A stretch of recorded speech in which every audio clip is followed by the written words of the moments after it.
Welcome to our channel. ఈరోజు మనం బొరుగు ముద్దలను తయారు చేయటం ఎలానో చూద్దాం రండి. ముందుగా కావలసిన పదార్థాలు: 4 కప్పుల బొరుగులను తీసుకోవాలి.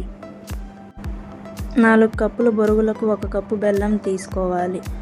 ముందుగా ఒక ప్యాన్ తీసుకొని దాంట్లో మనం 4 కప్పుల బొరుగులను వేసుకొని క్రిస్పీగా వచ్చేంత వరకు వేయించుకోవాలి.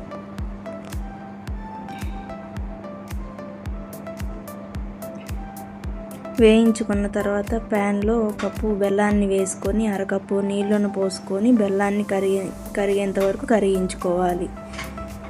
కరిగిన తర్వాత 1 టీ స్పూన్ నెయ్యి వేసుకొని బాగా కలుపుకోవాలి. పాకం వచ్చేంత వరకు సిమ్లో పెట్టుకోవాలి.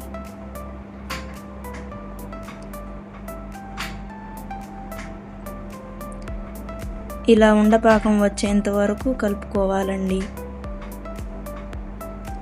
పాకం వచ్చాక బొరుగులను వేసుకొని కలుపుకోవాలి.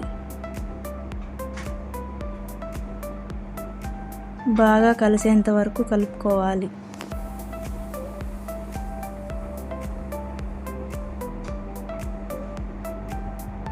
అంతా కలిసిన తర్వాత చల్లటి నీళ్ళను చేతికి అద్దుకొని ఉండలు చుట్టుకోవాలి. అంతే అండి, క్రిస్పీ టేస్టీగా ఉండే బొరుగు ముద్దల తయారు విధానం.